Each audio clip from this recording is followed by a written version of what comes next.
to invite the speakers to come and sit at the table I could either say in no particular order or in strict height order, with the tallest at this end and the shortest at that end, whichever you prefer.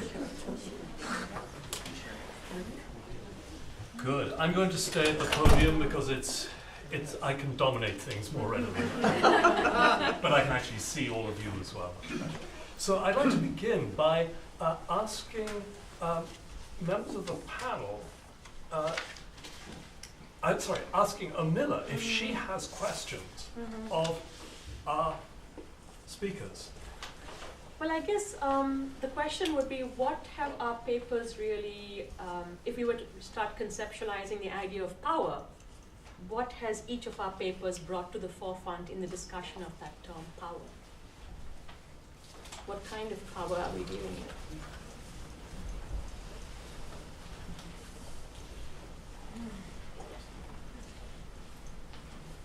Who's going to take a stab at that? I would say what is remarkable is that we primarily look at power in terms of spiritual power. Political power didn't really come into this day's discussion very much. And that's actually an omission that we may want to think about a bit, because certainly textiles are very much part of expressing temporal power, the power in this world, as rulers, as leaders, community leaders. None of us really addressed that. I was trying to, actually. I think the international art collecting of Iban Pua and so on is very much tied up with economic power, political power. Yeah, but from the Iban perspective. No, I'm thinking about the manifestation of power in American museums, for instance. Or in or as the part of the dynamic art market. Yeah, that's right. And what Megan was talking about is very much about power dynamics. Who gets textiles when, where they put them, why did they disappear? That's very much a political aspect of the work, I think. It is, and I think too the power of what gets documented, how it gets documented, what is omitted from those archival records, those exhibition records, is a direct way in which the power to then represent later on is impeded by what was omitted in earlier years, which is an expression of the museum's authority and power to present some narratives and omit others. And that's actually why I asked that question of Armella about the ATB and loom, because it could be that Margaret Mead in 1937 was so tied up with trying to document some sort of traditional Balinese weaving system that even though the semi-mechanized loom was present in Bali, in parts of Bali, put there by the Dutch colonial state to help give craft production more speed for Balinese so they could sell more textiles, that she might not have been seeing it. And that to me looks very political in terms of her not seeing certain things that were there. So, but can we also talk about power as a relationship of value? So if you think about the making of the textiles themselves and then who gets to wear them, and the bodies that they're tied to is one kind of value, but then they're circulating in other sorts of exchange systems and acquiring a whole set of range of values. And so those values also depend on hierarchies by which things are evaluated and seen as important, of more moment than the others. And I like the example of the Brooklyn Museum because in a sense it's a kind of rendering things powerless or valueless by locking them away, and then suddenly they get resurrected like Dracula. I'd like to invite you all just to consider power in another register. We hear about the power of collectors, the power of museums outside of what is now Indonesia, and of course we've also been thinking about the colonial power, in this case the Netherlands, But I'd like to invite you to think about the place of textiles in the articulation of power relationships within the nation state of Indonesia, which is such a complex nation state. It's such a complex nation with center and peripheries and all kinds of power differentials within it. I wonder if textiles have a place in the articulation and the definition of these power relationships. They certainly do. In Bali, fairly recently, I know a number of Balinese dancers and traditional artists were very worried that the fundamentalist Muslim sector in the national parliament would outlaw the possibility of Balinese dancers having this part of their female body uncovered, and that the fundamentalist Muslim influenced parliament might make Balinese dancing women put on little shirts like this. And that was taken in terms of how powerful is Islam, how powerful is the state, and what place does Bali and Balinese art have there. And it was played out in terms of female bodies, voluptuousness, and textiles. And this has already certainly happened in Java, where Javanese culture, as portrayed in the courts of Central Java, Solo and Yogyakarta, is becoming increasingly a victim of Muslim criticism. Although there is also a backlash. There certainly is. There certainly is. And part of that is also revivals of certain practices, which include That's right. use of textiles. Yeah. So, but I think just part of that dynamic is also batik versus ikat as well. The batik and its association with Javanese culture is then, well, certainly under the Suharto regime, was positioned as the central kind of textile, and ikats were more marginalised. But again, we've seen a repositioning of ikats, I think, in more recent times. And again, there are a lot of political anxieties about ikat manufacture being done in Java. And when I was in Sintang, West Kalimantan, some of the people I was talking to were saying that they really resented the fact that when the Indonesian government said that you have to wear some sort of ethnic dress on such and such a day, counterposed to the national dress, that the so-called traditional ikats of West Kalimantan were being manufactured in Javanese factories and then sold as cheap goods to West Kalimantan. So there's a lot of politics and nastiness going on there, and economic resentments, state peripheries. Although one other thing that happened was, so in the 1970s,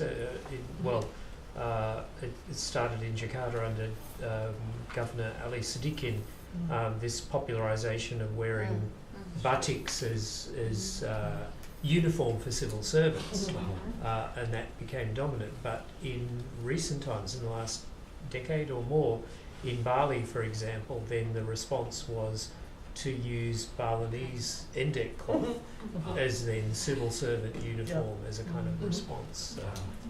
So I can't speak to, obviously, the politics of the Indonesian nation state, but in the Brooklyn Museum's categorizing of Indonesian material into either the Oriental or Primitive Arts departments, which then became the Arts of Asia and the Arts of the Pacific Islands, there is a power there too in how Indonesia as a place gets categorized as a place in the Brooklyn Museum's collection as something emblematic of ethnographic and folk art traditions, not of fine arts, by nature of, I think, a combination of, the assumption that textiles will be craft and not fine arts coming out of a Western or historical tradition, but the power of being able to categorize the arts of a specific place as being ethnographic rather than fine arts, and the legacies of that decision have rippled effects. It's one of the reasons why the textile collection of Brooklyn has languished in neglect, because the Arts of Asia collection had more care and attention over the course of its history. So there's certainly a power there. Could I just ask, what is you have textiles and you have puppets, right? Yeah. And what other parts does the Indonesian collection So over the course of the museum's history, we also acquired a number of sculptural pieces. I'm not as familiar with this collection as I would like to be. I know there were some casts made of architectural, of various different monuments across the archipelago that were made also for Adam's exhibition. But it's mostly textiles and it's mostly the puppets, I think mainly because once Tassilo Adam left, the collecting impetus to get material from Indonesia kind of fell away. So it's certainly an area that I need to look more into. So Ruth, you had a question for Megan. I wonder if others among you have questions for one another. I was just going to ask a fairly specific question. So I think in the historiography of studies of certain areas, then certain images or certain texts become pivotal or become the crucial ones. So in your case, the headhunting thing, there's this photograph that you see reproduced of a woman standing at a longhouse receiving a head into a pua. Did you use that in the exhibition? No, we didn't. Was that a deliberate decision not to use it? It was. And part of it was an easy decision because we just didn't have very much room for archival photos. I certainly would not have wanted to kind of inoculate our visitors in seeing that because you can't forget it once you've seen it. Yeah. And so we were trying to handle it in more narrative ways and more docent-led tour ways. But it is a erotic, exotic, shocking image that you really can't get out of your head after you see it. Yeah, but I think this is also part of this sort of historiography. It is very much so. The number of crucial texts. Yes. You choose to use that image. That's right. And then what does that do in terms of decisions about curating later exhibitions? We were using our own fieldwork photos. Yeah. To throw people's attention to the contemporary fabrication of these textiles. But isn't this also rather sanitizing the E1? I mean, there were headhunters. There is no doubt about it. But we figured that was handled by John's lectures, where he had many of those images and slides. But he then went off into fantasy land. Well, we did not have room for very many archive photos, and so we decided that we needed to highlight our fieldwork photos of contemporary production of these textiles. But a lot of the mention of the fact that there was headhunting was taking place in his lecture, which was an hour-long formal lecture with PowerPoints. Well, it sounds to me as though, from your account of this whole project, that you've been wonderfully emollient in dealing with the differences of opinion. There is, of course, a precedent for this, a big museum precedent for this, which was at the Metropolitan Museum about some years ago, the Rembrandt Not Rembrandt exhibition, where the disagreements between the curator responsible and the conservator responsible led to the publication of 2 volumes of different ideas. So your 2 volumes that will be, I hope, complementary, is following in the footsteps of the Metropolitan Museum, which is not such a bad thing. I'd like to ask if there are questions from the floor. Yes, at the back. Since we're talking about politics and the rise of the Islamist and Islamic movement in Indonesia, the president of Indonesia, Joko Widodo, actually used the moment of the Pancasila, the national identity anniversary last year, where the whole cabinet dressed up in traditional garments. And that was the first time since our independence, I think in 1945. It's the message that we are Indonesia and we're gonna stay like this. This is what we're wearing, as opposed to those Islamist front is wearing the white long dress and so on. So I think we can see that as a political movement by the president. Did the individual cabinet members who might have been from different ethnic groups, did they wear their distinctive ethnic They wear textile? anything just because they're Japanese, it doesn't mean that they're only wearing Japanese garments. Okay. So they're wearing anything that's available. Okay. Yeah, there was Okay. yes, Okay. Malay and a whole lot of things. Yeah. Good. Questions? Laura? Okay, this is about getting back to power, maybe in a less political sense, but I think germane to ideas. Really interesting stuff in Urmila's presentation and sort of implicit in some of the others. You began with the quote from Hildred Geertz about Sakti as enveloping its safety. And then you mentioned something that sounded just like what I've heard in carving workshops in Vietnam and shaman painting workshops in Korea. The sense that power is something that's made. It isn't, this is part of the reason why I get a little jittery about animism, because it's something that human activity gets the right stuff. But you have to, there's things that you have to do, beginning with maybe the right day where you begin the weaving, and ending maybe when the cloth is actually deployed to create that envelope itself, which is another act. And I just, you know, calling for reflections on the doing and making of power and the way that interfaces with the doing and making of things, of, you know, thread on a loom.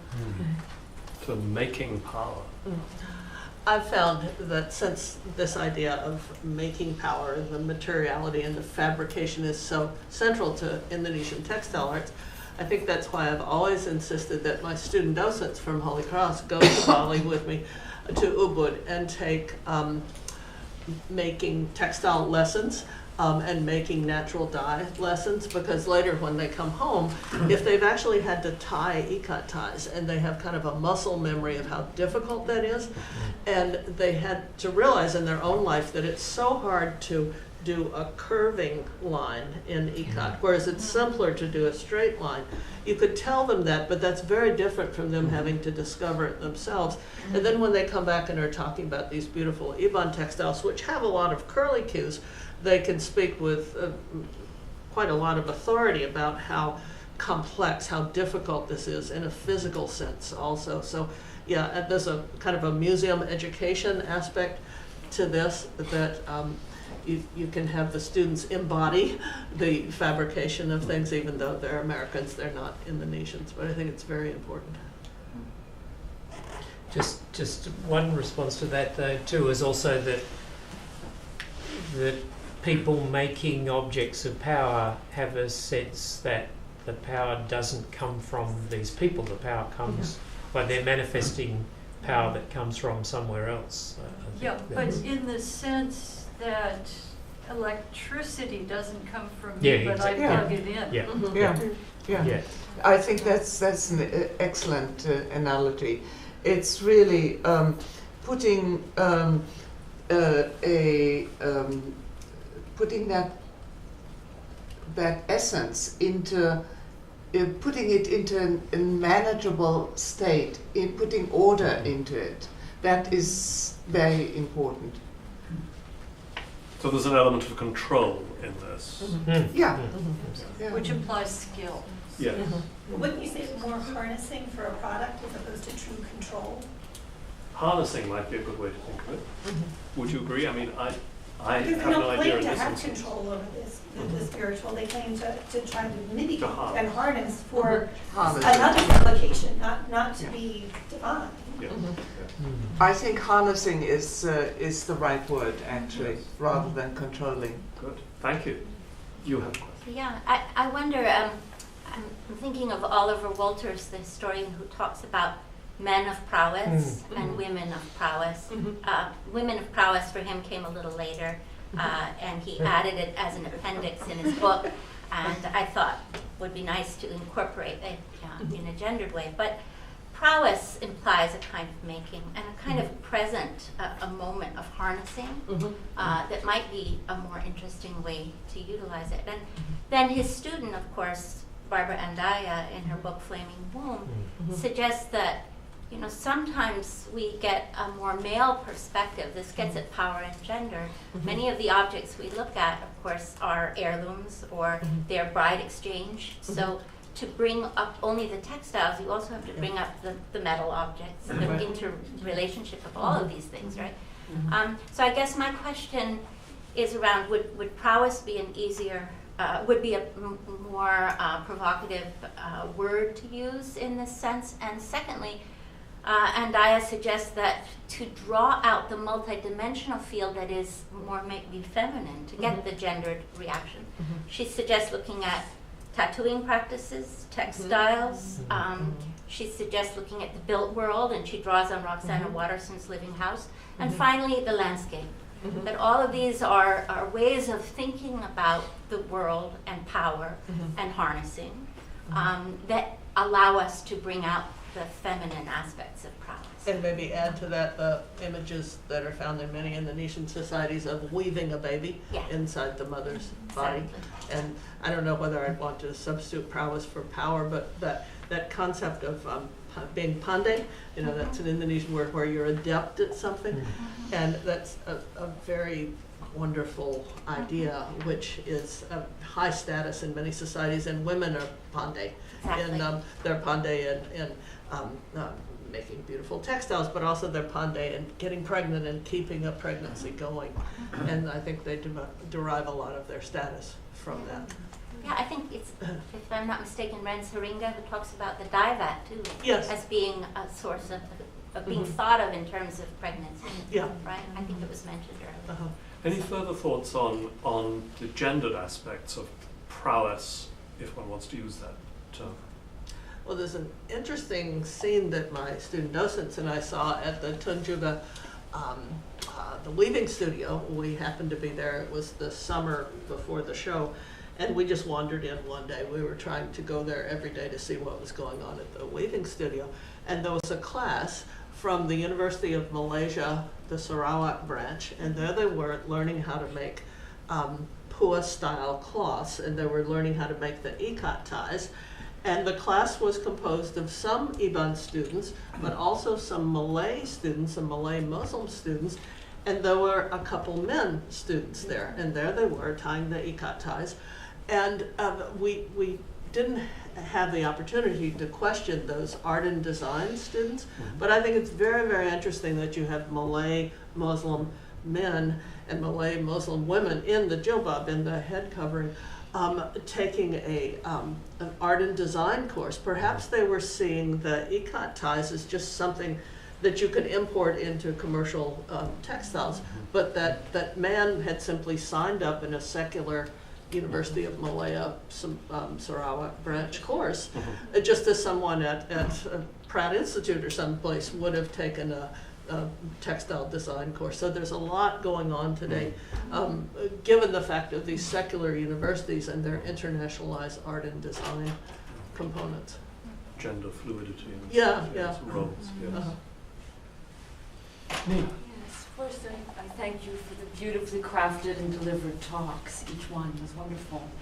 My question has to do with something that was both visible and invisible throughout the day, which is Mead and Bateson, and how they factor into this power prowess conversation. But also, so I wonder about that in terms of their own separation of labor, what they were doing in the field, especially who the photographer was, because I think that anyone behind the camera has a certain power role in some ways in terms of how events are interpreted and then received. So I wonder how they honestly, or how did they organize what they were doing together, and who decided who's doing what, and if this is a well-known entity and I'm just ignorant about it, I apologize. But I find it a fascinating question in this discussion.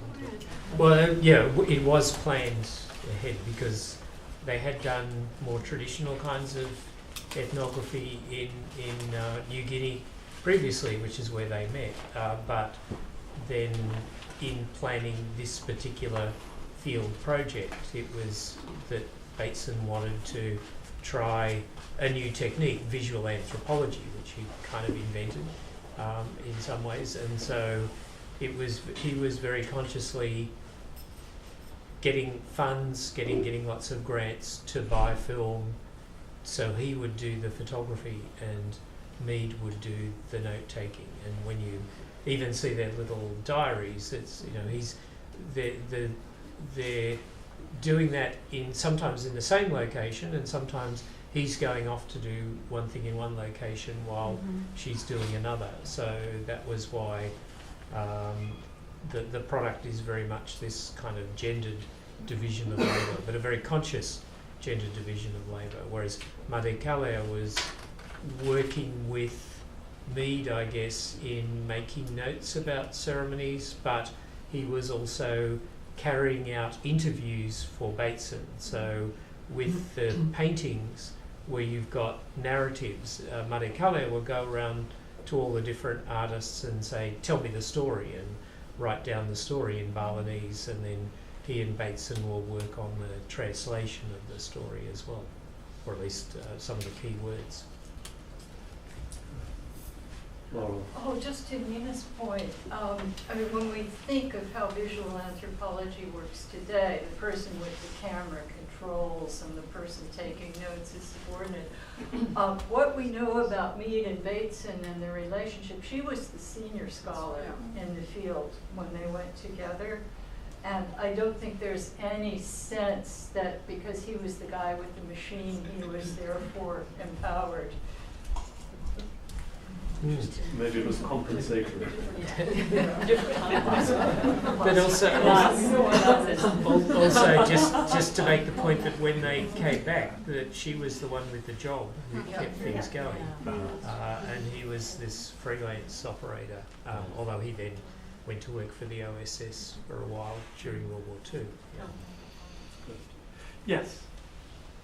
Tribal societies are very rapidly disappearing or changing. There's almost none of them that maintain their lifestyles. Some of them are trying to resurrect weaving or other parts of their lifestyle. Do you see this going on? And if it is, are they sticking to their real traditions, whether it's using the right seeds or all rather than modern chemicals? Are they going to modern design instead of traditional designs? What's happening with this currently? I'm sure this is a rather complicated question, but a very basic one. I think we are looking at societies, even if they're relatively small scale, who have been changing for centuries and centuries and centuries. There is no such thing as a relatively traditional culture. And now it's being destroyed.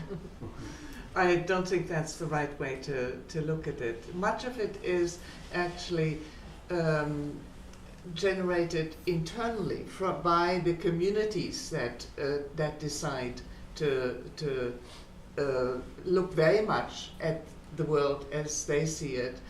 In eastern Indonesia, there are most of the villages I've visited completely, they never had telephones, but they all have cell phones now. All of them, everyone has a cell phone. Everyone, I had a text this morning from friends in eastern Indonesia. When are you coming? So I think it's more complex than that. The village I've worked in a lot, the fishing village and weaving village of Lamalera, decided they had a Catholic missionary who contacted them in the early 20th century. The village decided that they had been in contact with missionaries. They knew exactly what the mission could supply them. That is education for their kids, and eventually jobs as teachers, government officials, what they consider to be high prestige jobs. This didn't mean that they wanted to give up their community and what their community was doing, but they certainly wanted to add to that. And of course that I don't see that as entirely always very moving in a very positive way, because it did, of course, change their life eventually. Certainly 100 years later, the place is very different from what it was a century ago. But there are still certain aspects, in particular ways of what is considered to be morally right, what is considered to be ceremonially, ritually essential, what is important for relationships between families, between different parts of the community. Those are as alive and as sound now as they were a century ago. They also have some highly educated professionals. There is, I mentioned in my talk, the professor of linguistics who came from that village and ended up with the chair of linguistics at the University of Indonesia in Jakarta. There are many, they provided the whole region of NTT with the first generation of teachers because they realized what the mission brought them. And they took what was to their advantage. And when they felt that they had to keep certain ceremonies, certain rituals, they just didn't tell the missionary about it. They kept their village temple right above the church. You just have to walk up the hill and there it is. The missionary never went there. He had no idea. So, yes. Yes. Yeah, I agree with Ruth in that you cannot fossilize a certain point in history to be authentically traditional as such. But at the same time, the renewed interest, political as well as economic interest in traditional textiles as such, can have a very complex repercussion in the site of production. mm-hmm. So on the one hand, maybe the weavers can make more profits if they can sell the textiles, in a market, in a wider market, global, either global or national. But at the same time, when you want to popularize the use of textiles in a certain way, then because not everyone can afford authentically made textiles, Mm-hmm. then that you tend to prioritize the patterns or motifs or just a kind of look of traditional textiles. So you can have a flooding, Java made ikat in Bali or elsewhere, and also printed textiles even. So you can find the songket motif printed textile in the market. So for me now, especially in Bali, weaving is nothing more than economic activity. So as long as they can make a living out of it, they will continue to make a beautiful textiles. But otherwise, I'm not sure whether I can sustain its tradition or artistic needs, and that happen already elsewhere. So in your case, for instance, textiles still have a very strong position in the social as well as ritual life, but not every textile have that position, I think. Any final thoughts on that? I was just going to say but there are some people who deliberately market some things. So some things get revived because there is this idea. So it's a way of finding a market opportunity, but the market does help maintain a certain practice that would otherwise disappear. So sometimes it can work really well, but there are other things that are disappearing at the same time. So we shouldn't underestimate that. Sorry. The internationalized non-profits, such as Threads of Life, based in Ubud, are very interesting to look at in this regard, because they are trying to, in their conception of things, kind of conserve some of the older natural dye techniques and some of the complex patterns. But my students and I took many, many hours of lessons from them, and it's so interesting. Our teachers were all Balinese staff people, and they were talking about Eastern Indonesian weaving communities, and boy, they were talking down as if those were somehow less sophisticated Indonesian cultures than Balinese, Hinduized, Indic society was. So there are a lot of internal, inside Indonesia, ethnic group to ethnic group, skullduggery going on here, I think.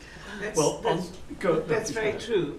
But as we talked about this last night, there's also the aspect, though, that of the organizers. Yes. The couple who've started this whole project, who totally idealize those people, the primitive weavers of Eastern Indonesia. And they just don't see the problems, the tensions that exist in all communities. They see these as creative and peaceful, and it's just really a form of romanticism that's quite unreal. And they sometimes have a tendency to look down on the fact that many of these villagers with their weaving work are very self-conscious converts to Christianity or Islam, and they're proud of that fact. That somehow is the wrong thing to do in the minds of some of the founders of this nonprofit. So they're not giving agency to these people to choose if they want to be Muslim or Christian. Well, on that note, and with the thought that our own community might be torn apart by various tensions as we get thirstier and thirstier, I think it's time not to stop entirely, because as soon as the door opens, I think you will see, I'm not sure about this, I hope it's going to be the remains of something, or there's going to be something out there to eat and drink. So I hope that's the case. But before the door swings open, and while I still have you imprisoned in here, I'd like to ask you to thank Omila and our four guests.